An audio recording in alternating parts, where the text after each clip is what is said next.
Bonsoir à tous, il est exactement 20h à Libreville, à la une de ce journal.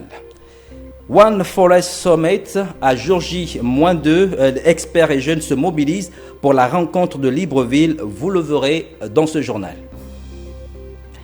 Décès en France de Jean-François Ngonga Owono, ancien ministre de l'Éducation nationale et président du CNC, devenu haute autorité de la communication. Alexandre Mbaoundo revient sur le parcours de l'homme. Et puis en sport, urgence Maria Muega sur le podium de l'Open de Slovénie. La Panthère s'offre la médaille de bronze, vous le verrez dans ce journal. Nous démarrons cette édition d'information avec la célébration aujourd'hui de la Journée mondiale des organisations non gouvernementales, occasion pour la rédaction de se pencher sur le rôle et l'importance de ces ONG à travers le monde en général et le Gabon en particulier. Ralph Lenyongo nous en dit plus. Les organisations non gouvernementales ont une histoire qui remonte au moins à la fin du XVIIe siècle.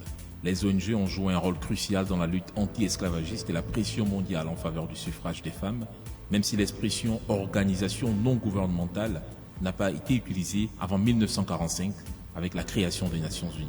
À l'ère de la mondialisation, les organisations non gouvernementales ont insisté avec force sur les questions humanitaires, l'aide au développement et le développement durable, et ont souvent été félicitées pour avoir réussi lorsque les organismes internationaux tels que les Nations Unies ont échoué.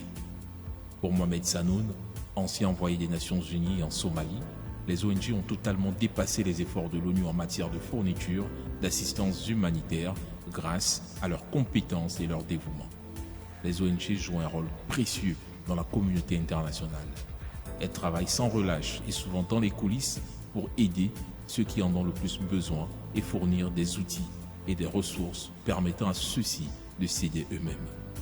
La célébration mondiale des organisations non gouvernementales est l'occasion de célébrer leurs succès internationaux, tirer des leçons de leurs lacunes et continuer à innover en proposant de nouvelles idées sur la manière d'améliorer le monde des personnes vulnérables et exclues.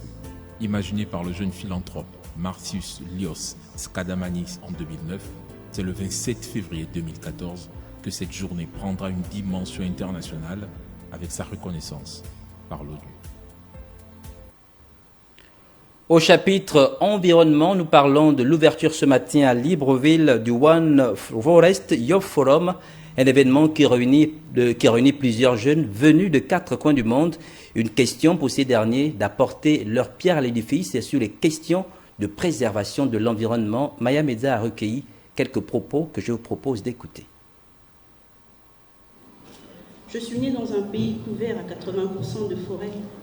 Vous comprendrez alors que les questions y relatives soient pour moi une préoccupation de premier plan. Le One Forest Youth Forum qui s'ouvre aujourd'hui à Libreville est l'émanation d'une volonté réelle issue de l'observation claire et de la prise en compte de nos réalités locales dans la détermination de l'endemain tel que souhaité par nous, pour nous et pour les générations futures. J'aimerais que vous vous souveniez toujours que si vous mangez aujourd'hui, c'est parce qu'il y a un artiste dans l'ombre qu'on appelle agriculteur qui fait bien son travail. Simplement, j'entends par là que si on ne s'alimente pas, on n'a pas de vie. Et la forêt, symbole d'une nature généreuse, est la base de la vie. Nous devons donc nous engager à la préserver, d'où l'intérêt du One Forest Youth Forum. Il s'agira pour nous de trouver des pistes de solutions sur les thématiques de recherche, de financement et de développement de chaînes de valeur. Pendant 2 jours, les participants regroupés autour de 4 panels, tous conduits par des experts de haut niveau et un auditoire issu d'une jeunesse représentant l'ensemble des secteurs d'activité liés à la forêt, débattront des questions suivantes. Recherche et innovation pour l'accélération du processus de gestion durable des forêts. Quelle contribution de la jeunesse? Gouvernance forestière et lutte contre les changements climatiques dans le contexte du développement durable. Quelle contribution de la jeunesse? Gestion durable des forêts, développement des chaînes de valeur et économie forestière. Quelles opportunités pour la jeunesse? Entrepreneuriat des jeunes et création d'emplois dans le secteur forestier, état de lieu et perspectives. Comme vous pouvez le constater, le One Forest Youth Forum est une tribune intelligente de réflexion axée sur les problématiques liées à nos forêts. La forêt représente un enjeu majeur dans la recherche de solutions à notre développement. Elle est source de convoitises, d'enrichissement, de conflits, mais aussi d'opportunités. C'est un milieu complexe qu'il convient d'appréhender en vue d'implémenter des politiques innovantes de gestion durable et de bonne gouvernance qui tiennent compte des changements climatiques.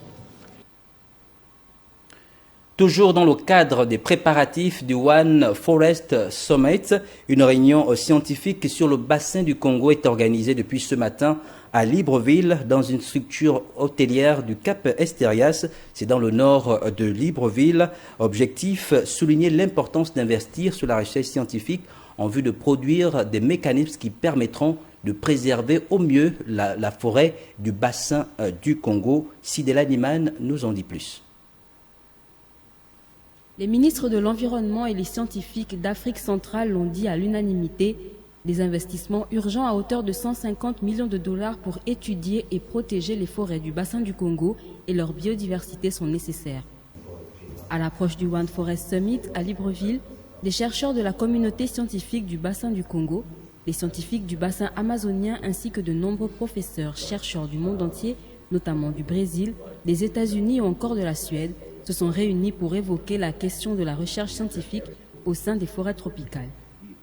L'objectif de cette réunion est de discuter des besoins en termes de recherche en Afrique centrale et convenir d'un plan concret pour l'initiative de promotion des sciences du climat dans le bassin du Congo, dans le but de pouvoir entrer en contact avec les bailleurs de fonds. La recherche scientifique a fait ses preuves concernant le bassin amazonien, comme en a témoigné l'expert du programme Expérience Biosphère-Atmosphère à grande échelle en Amazonie. Des progrès importants ont été réalisés grâce à des études et de nombreuses données sur l'utilisation et la couverture des terres. Connu sous le nom de poumon de l'Afrique, le bassin du Congo est le plus grand puits de carbone au monde, absorbant plus de carbone que l'Amazonie. Couvrant 6 pays, sa forêt tropicale offre une sécurité alimentaire et une bouée de sauvetage essentielle pour les populations autochtones et locales et sert d'habitat essentiel aux espaces menacés. Cependant, la zone est de plus en plus menacée en raison de la déforestation, de la dégradation de l'environnement, des populations croissantes et de l'impact du changement climatique. Pour ce panel scientifique, une seule solution pour y remédier, la mobilisation d'investissements majeurs dans la recherche et la formation. Les parlementaires d'Afrique centrale en conclave depuis ce matin à l'Assemblée nationale du Gabon dans le cadre du Répar AC du Rapaksan. Durant 2 jours, les échanges porteront sur la question des sécurités alimentaires et des changements climatiques. Le président de l'Assemblée nationale, Faustin Boukoubi, a ouvert les travaux où était sur place Estelle Amvan. C'est conscient de leurs responsabilités envers les peuples qu'ils représentent au sein de leurs parlements respectifs que les parlementaires de l'Afrique centrale ont décidé de mettre un accent particulier sur les problématiques liées à la sécurité alimentaire et au changement climatique. Ces sujets seront au centre des discussions ouvertes ce lundi à l'Assemblée nationale du Gabon dans le cadre de 2 événements majeurs. La 3e conférence internationale des parlementaires sur la gestion durable des écosystèmes forestiers d'Afrique centrale repart autour du thème « L'action parlementaire face aux défis environnementaux émergents de la sous-région ». Et la conférence des présidents des alliances parlementaires d'Afrique centrale pour la sécurité alimentaire et nutritionnelle, dont le thème porte sur la contribution des alliances parlementaires d'Afrique centrale pour la sécurité alimentaire et nutritionnelle, bilan, défis, perspectives avant d'aboutir au renouvellement du bureau du réseau des aires protégées d'Afrique centrale, Rapaksan.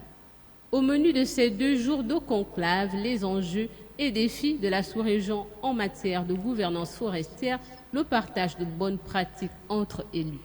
À l'orée du One Forest Summit de Libreville, les parlementaires de la sous-région entendent réitérer leur engagement en matière de conservation et de valorisation de la biodiversité, de protection du climat. Dans le cadre de la sécurité alimentaire, la conférence des présidents Rapaksan mènera la réflexion autour de la situation alimentaire et nutritionnelle en Afrique centrale, les rôles des parlementaires en matière de sécurité alimentaire et nutritionnelle. Le bureau sous-régional de la FAO indique à cet effet que malgré les nombreux efforts fournis pour faire reculer la faim, 828 millions de personnes ont souffert de la faim dans le monde en 2021, soit une augmentation d'environ 150 millions par rapport à 2019 depuis que la pandémie de Covid-19 s'est déclarée. L'ambition est d'aboutir à des actions concrètes pour le continent à travers une approche parlementaire concertée. Le président français Emmanuel Macron a animé une conférence de presse, c'était au cours de cet après-midi, depuis les Champs-Élysées, en prélude à sa tournée africaine, notamment au Gabon. Il prendra part au sommet du One Forest Summit le 1er et le 2 mars prochain. Occasion pour le président français de mettre en relief la nouvelle politique de la France vis-à-vis de l'Afrique, non sans rassurer une certaine opinion qui perçoit sa visite comme une manière d'adouber le pouvoir en place. On parle du Gabon. Pour Macron, sa visite est essentiellement écologique et économique. La suite de ce journal en santé, caravane médico-sociale au quartier à Cournam 2, c'est dans la commune d'Ovendo. Les habitants ont bénéficié de consultations et de soins gratuits, une initiative du gouvernement en partenariat avec la mairie d'Ovendo. Chimène Ninon nous en dit plus. Lors de sa déclaration de politique générale à l'Assemblée nationale, le chef du gouvernement disait que certaines actions urgentes seront engagées dans le but d'améliorer l'accès des populations aux soins et répondre à leurs besoins sociaux dans les endroits reculés.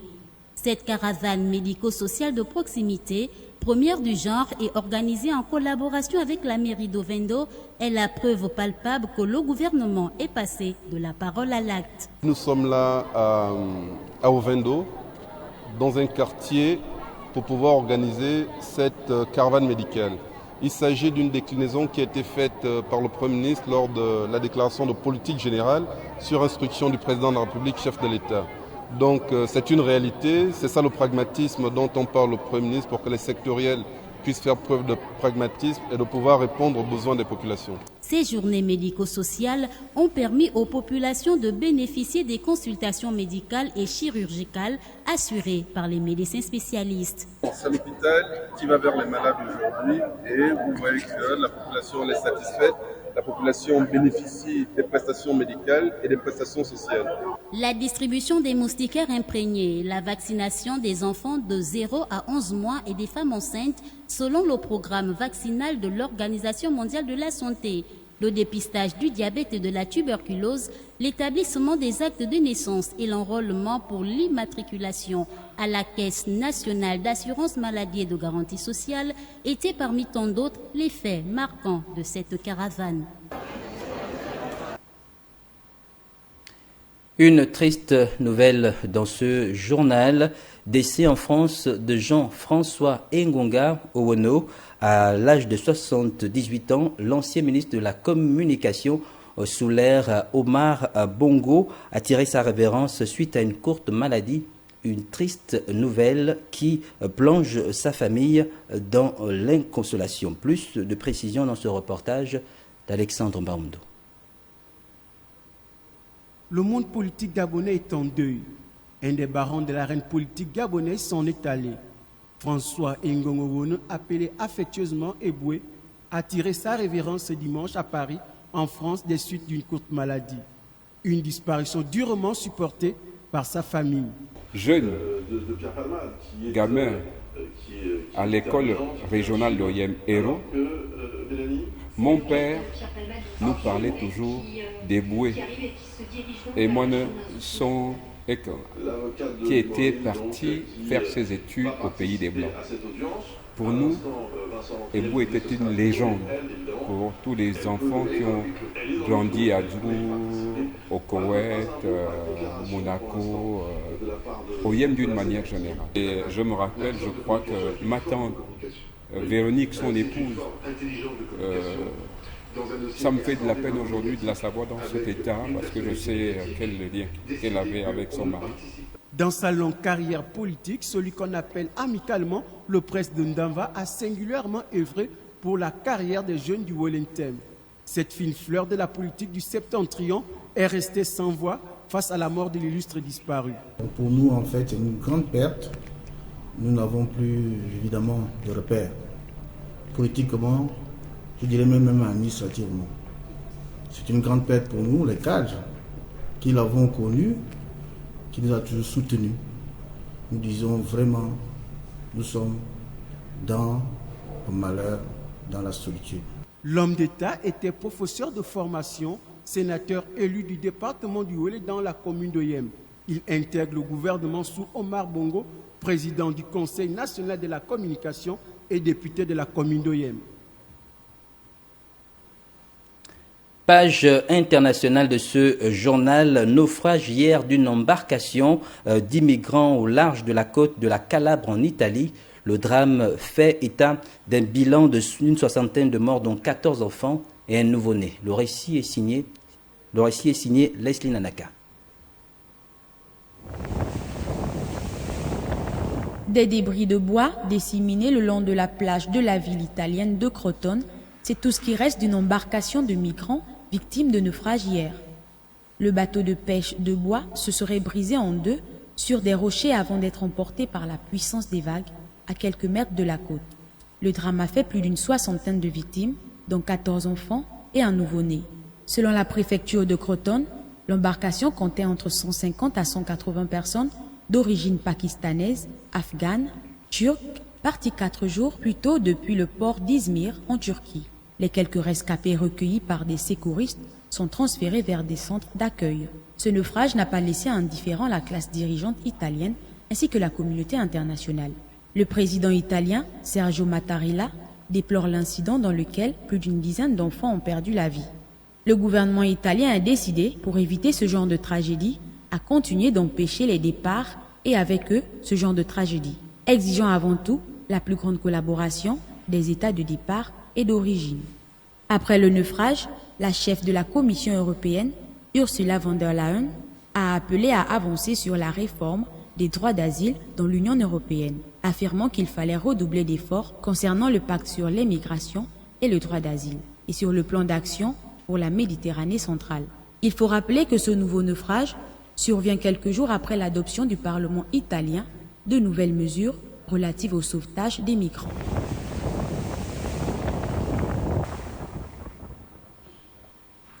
Nous restons à l'étranger, cette fois-ci dans le cadre culturel, pour parler de l'ouverture avant-hier à Ouagadougou, capitale du Burkina Faso, de la 28e édition du FESPACO.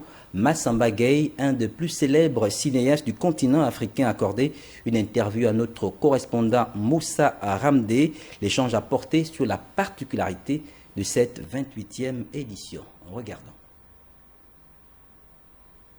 28e édition du FESPACO pour ce qui concerne la cérémonie d'ouverture vient de finir tout à l'heure et nous sommes devant même le palais des sports de Ouaga 2000 avec Dr Gueye qui va nous parler un peu de ses sentiments après avoir assisté à la cérémonie d'ouverture. Je vous rappelle que Dr Gueye vient du Sénégal, un cinéaste d'ailleurs que vous connaissez très bien dans le monde du cinéma, disons africain. Docteur, bonsoir et bienvenue ici à Ouagadougou. Comment vous avez trouvé, disons, cette cérémonie d'ouverture? Mais c'est une très belle cérémonie. L'écriture chorégraphique de Serge Aimé Coulibaly a donné un parfum exceptionnel. Mais la clôture aussi par la chorale, la rencontre entre la modernité et la tradition, les discours d'ouverture, mais surtout la qualité des projections qui sont promises ont donné une belle cérémonie. Donc moi, en tant que Sénégalais, travaillant aussi siégeant au Fonds de développement du cinéma et de l'audiovisuel, le FOPICA, je suis très heureux de voir que l'Afrique aujourd'hui tient à financer le festival et le cinéma africain. C'est un honneur et un plaisir, c'est une très belle fête. J'espère que le reste sera comme ça. Okay. Docteur, le Sénégal était un pays invité d'honneur lors de la 27e édition et cette année c'est la 28e édition, le Sénégal est encore présent. Qu'est-ce que vous avez trouvé comme différence entre la 27e et cette 28e édition? Mais ce qu'on a trouvé comme différence, c'est qu'il y a une amélioration. Déjà, la cérémonie d'ouverture est très courte, elle est très professionnelle.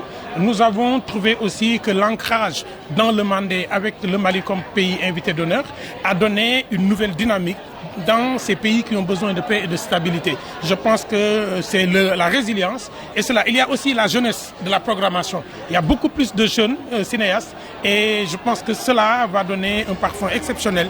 Et demain, je pense qu'à la libation, l'hommage qui sera rendu aux pionniers sera un hommage aussi qui permettra de lier les pionniers aux derniers. Et ce n'est pas un hasard si Safi Faye, la première femme cinéaste africaine, est décédé un jour avant l'ouverture du festival. Oui. Docteur, la sous-région vit une crise sécuritaire. Le thème cette année, c'est culture, disons, cinéma d'Afrique et culture pour la paix. Et comment vous trouvez ce thème-là et qu'est-ce que le cinéma peut apporter comme solution pour la lutte contre le terrorisme? Mais le cinéma est porteur de messages, et il est porteur d'imaginaire, il est créateur d'un idéal de vie. Le cinéma doit pouvoir porter un espoir, raconter les réussites de l'Afrique et porter les discours de résilience. Le cinéma doit changer le discours de colonisation des mémoires que les terroristes et les djihadistes font pour proposer une Afrique qui espère, une Afrique qui gagne et une Afrique qui domine. Donc la culture doit être l'entrée par laquelle on lutte contre le terrorisme. Ok. Docteur, un mot pour la population du Gabon qui vous nous suit actuellement?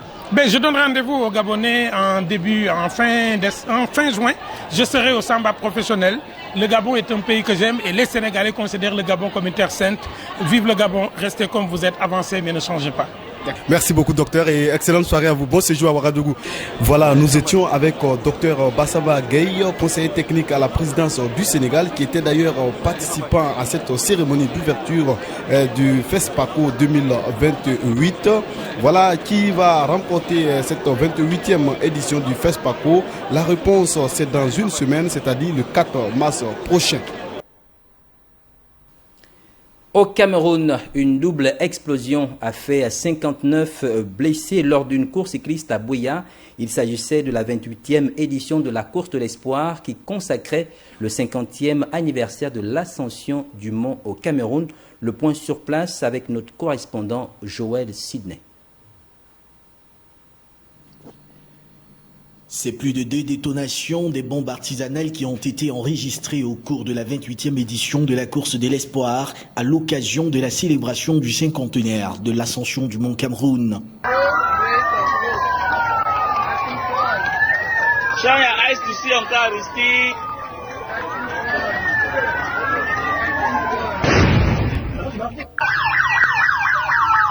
C'est précisément près du marché de Moliko et à quelques encablures du stade omnisport de la localité que ces explosions ont retenti, laissant au passage 19 blessés, parmi lesquels 2 enfants de 7 ans et de 11 ans. Des frayeurs qui n'ont pas empêché aux autres coureurs de continuer la course. Sur les 600 athlètes, au départ, c'est Adamou Bouba de la région du Nord-Ouest qui a remporté la course en 4h40 minutes et 1 seconde dans la catégorie senior monsieur. Le nouveau roi du Mont Cameroun gagne également la somme de 10 millions de francs CFA. Il succède à Elvis Nsabila, vainqueur de l'édition 2022.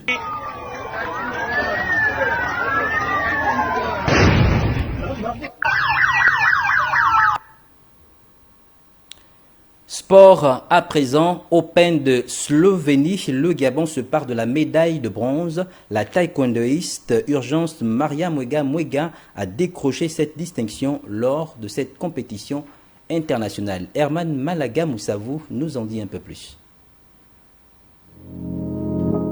Urgence Maria Mwega, la panthère gabonaise a rugi une fois de plus ce 26 février 2023 du côté de l'Open de Slovénie.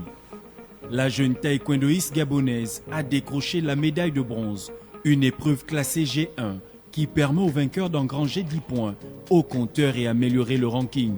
L'ancienne médaillée d'or aux Jeux africains 2011 à Maputo a démarré la compétition en quart de finale face à une taekwondoïste de la République tchèque. La panthère n'a pas lésiné sur les moyens et n'a fait qu'une bouchée de son adversaire de jour en 2 rounds. 4-0 et 7-1, avant malheureusement de perdre lors de sa deuxième sortie contre une athlète de la Croatie, 4-2 et 10-4.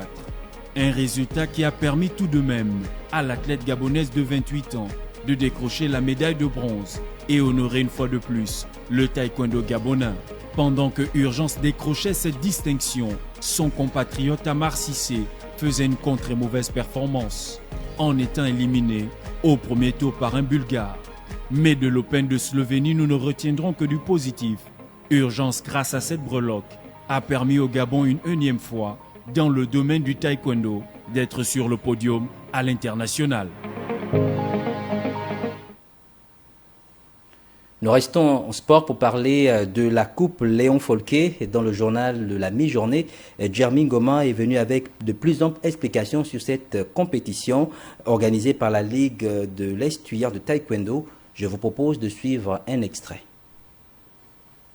Il faut dire que ce sont plus de 500 jeunes athlètes qui ont participé à cette compétition dénommée la Coupe Léon Folquet. Ils étaient du côté du gymnase du Prytanée militaire. C'était une compétition qui porte le nom de Léon Folquet, qui est un grand personnage, une personnalité publique du sport. Il a été président du comité national olympique.